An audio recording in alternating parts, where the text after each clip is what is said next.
ziarah kan ke Medina. Nah itu. Nah, kalau mereka kan bilang nggak usah ke Medina, nggak usah ke Mekah, Tarim itu sudah lebih dari itu kan gitu tak? Iya. Iya, bahkan Rasulullah katanya itu tidak di Medina, seringnya di Tarim kan banyak ceramah seperti itu. Iya tak? Medina aja nggak. Ya? Saya izin masuk. Itu ada juga yang Habib yang mengatakan itu seandainya tidak ada Mekah dan Madinah, maka Tarim adalah kota yang paling mulia di dunia. Lah ya itu, makanya itu ya sudah bikin agama sendiri aja, gitu loh.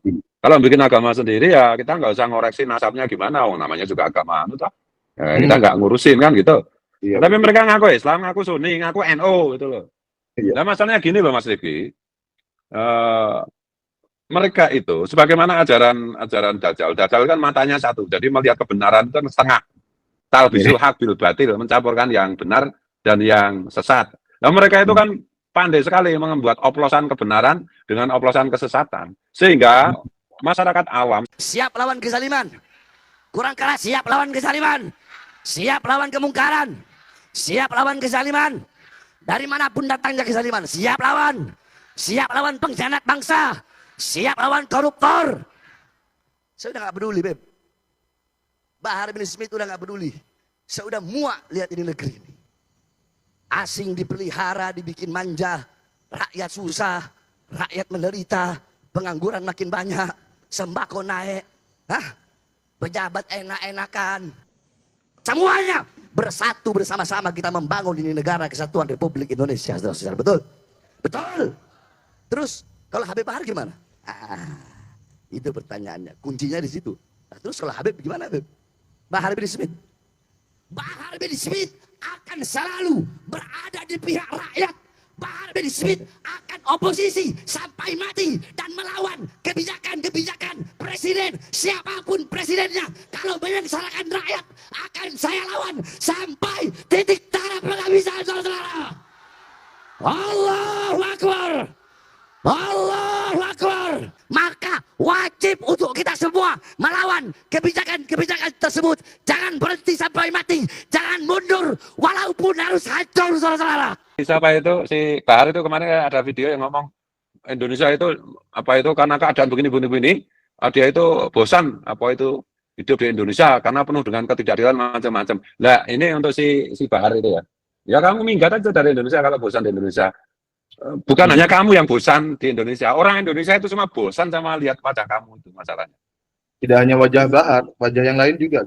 Oh iya betul.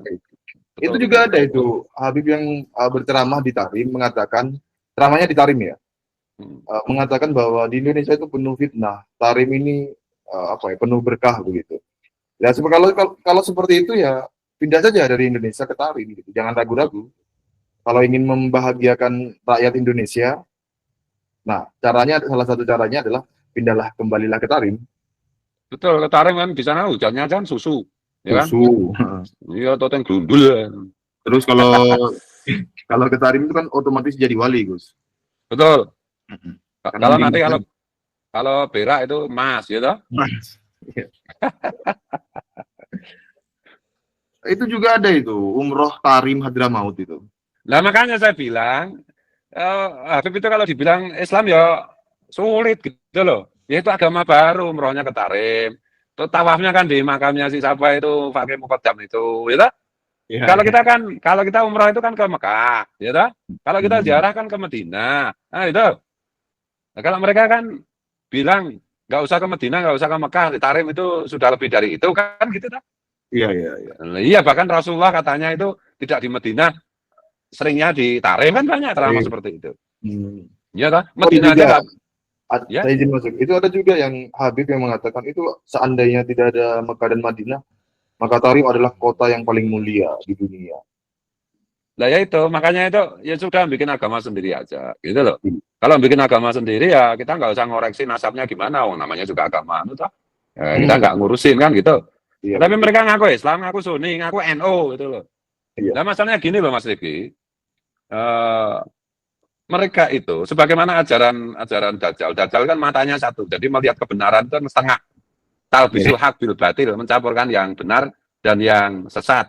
Nah mereka itu kan pandai sekali membuat oplosan kebenaran dengan oplosan kesesatan. Sehingga masyarakat awam secara umum itu tidak memahami itu bahwa ini aliran yang sesat. Bahkan kiai-kiai ulama-ulama banyak tertipu.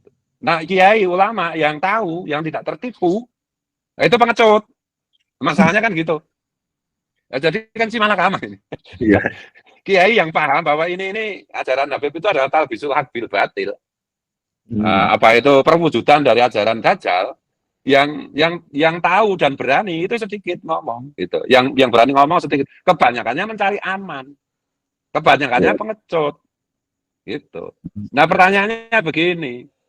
Kalau tugas utama ulama itu adalah menjaga melindungi umat, lah apakah mereka itu masih pantas disebut ulama, masih pantas disebut apa itu penjaga umat kalau mereka tahu bahwa umat sedang dicapek-capek seperti ini, apa kemuliaan Rasulullah sedang dicapek-capek seperti ini, mereka pura-pura nggak tahu, mereka malah gandeng jemput kan itu. Iya. Iya, dengan alasan ya kita supaya tidak pecah belah, supaya tidak ribut, supaya lah kan gitu.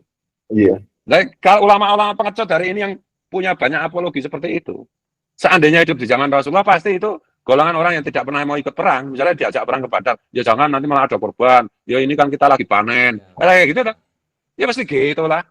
Iya. Apalagi satu panggung ya. Iya.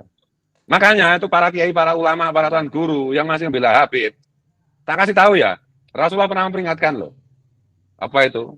Rasulullah itu begitu khawatir tentang kedatangan Dajjal bahayanya bagi umat. Tapi kata Rasulullah, yang akhwafu, yang lebih dikhawatirkan Rasulullah itu adalah kelakuan ulama, orang yang tahu, tetapi mereka itu tidak mau memberitahu, tidak mau melindungi umat. Iya. Ulama dunia yang mementingkan, ulama dunia itu mementingkan dunia daripada mementingkan misi dan tugasnya, yaitu menjaga umat. Nah itulah, itu Rasulullah aja lebih benci ulama seperti itu daripada Dajjal gitu loh. Nggak ada alasan-alasan oh ini strategi organisasi, strategi. Enggak, masalah ini korbannya ini umat gitu loh. Kalau korbannya elit ya biarin aja. Mau kasarannya gini loh, mau ini korupsi ini larinya kemana macam-macam, itu nggak sampai merusak ini. Lah Habib itu merusak Islam ya masalah itu. Merusak ajaran Islam masalahnya itu. Lebih merusak daripada korupsi ya. Wah iya. Lebih rusak daripada korupsi, makanya saya itu sekarang nggak terlalu mengkritik koruptor karena ada yang lebih berbahaya dari korupsi, yaitu ya korupsi agama. Korupsi agama ya nanti itu akan dibawa ke korupsi ideologi. Lah kalau korupsi duit kan masih bisa diurus. Lah kalau korupsi Pancasila, mereka melakukan itu. Si Rizik Sihab itu ngomong, saya itu tahu tentang Pancasila macam, tapi dia itu sedang punya agenda untuk merobohkan Pancasila. Masalahnya gitu. Gitu loh. Saya masih memaklumi ketika misalnya ada pastor, ada pendeta, ada pedanda yang tidak ikut bicara dalam hal ini karena mereka itu merasa minoritas, gitu loh. Ini kan kepentingan nasional ya, nation interest ya. Ini kepentingan bukan hanya umat Islam, bukan hanya NU, tetapi kepentingan bangsa ini. Nah, kalau kelompok-kelompok minoritas seperti pastor, seperti pendeta, seperti pedanda tidak ikut teriak soal palsunya nasab Habib yang berbahaya ini, saya bisa memahami. Kalau saudara-saudara kita orang Tionghoa tidak ikut berteriak, saya bisa memahami. Ya karena mereka merasa minoritas gitu loh. Lah ini kiai, tuan guru, ulama, lah khusnudon aja. Lah khusnudon kalau nggak ada data, nggak ada ilmu. Gitu loh. Nah, kalau kita sholat zuhur tidak tahu arah kiblat ya kita pakai zon saja, oh ke sana. Tapi kalau udah dikasih tahu, udah ada kompas kok masih zonnya ke sana, wah itu gimana? Ini saya lanjutkan. Bemis nih, pengemis Yaman diharap dideportasi. Pemburu celeng Hasan Yulianto, negara ruwet karena Habib. Akhirnya pemerintah tidak fokus. Bemis nih Gavin. Cuaca aman bang, yang nggak aman Mukibin. Jepa gila buang aja ke laut. Gavin hidup kiai dan negeri. Pemburu celeng, berapa Gus Wat Pleret, Gaspol Gus. Kemudian saya cari yang ini ya. Ini, oh ya.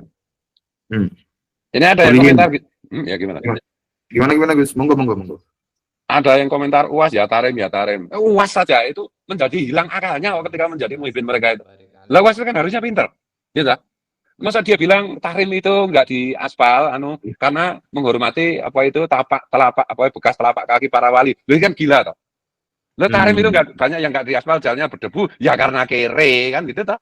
Iya karena miskin, melarat aja. Iya UAS itu otaknya bisa kebalik-balik gitu gara-gara ini.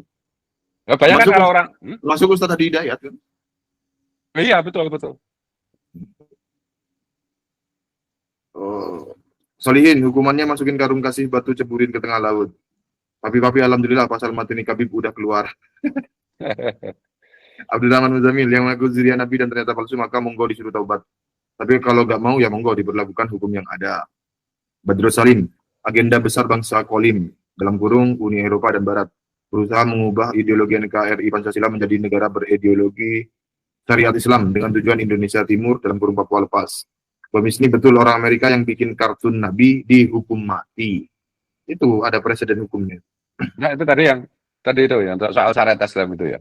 Dan memang kepentingan Barat kan supaya Indonesia Timur kan lepas dari NKRI kan. Itu benar, itu analisisnya jeli itu. Yang komentar tadi itu.